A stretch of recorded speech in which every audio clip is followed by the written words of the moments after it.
आज नताशा मुक्ति को मारिया पाई गुंडा लगाइथिबे। हाँ दर्शक बंधु, आज गुंडा भाई जनक टंका पाई आसीथिबे आउ कहिबे मते मो टंका दरकार बास। तापरे नताशा कहिबे टंका देई थांती, हेले तू कौन कलु? से मुक्ति को मारिबा को मना करदेलु आउ सबु क्रैकर्स को आनिकी सेई गोटे जगह रखिदेलु आउ जोउथि पाई मो आदि जली गले। सेठु गुंडा भाई कहिबे जली गला तो जली गला, कौन हेगला सेठु? मते मो टंका दरकार बास।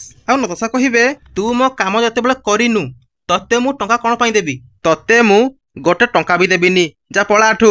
आउ सेई समय रे जेजेमा सब सुनी देइथिबे आउ से गुंडा को कहिबे हारम जादा कुकुर, तू मो सुंदरी को मारिया को चाहुथुलु ना, आज मु तते छाड़ीबिनी। एमिति कही गुंडार तंटी को चिपुथबा बेले गुंडा जनक जेजेमा को धक्का मारी पळी जिबे आउ जेजेमा तळे पड़ी जिबे। तापरे जेतेबेले नताशा जेजेमा को उठेया को जाए, जेजेमा नताशा को गोटे जबरदस्त थापड़ देबे आउ कहिबे एसबु केवल तोरी काम, तू मो सुंदरी को मारिया को चाहुथुलु। तापरे नताशा पूरा शॉक होई जिवो। तो दर्शक बंधु, आदि कोन सତରେ जळी गले कि? आमको कमेंट करंतु।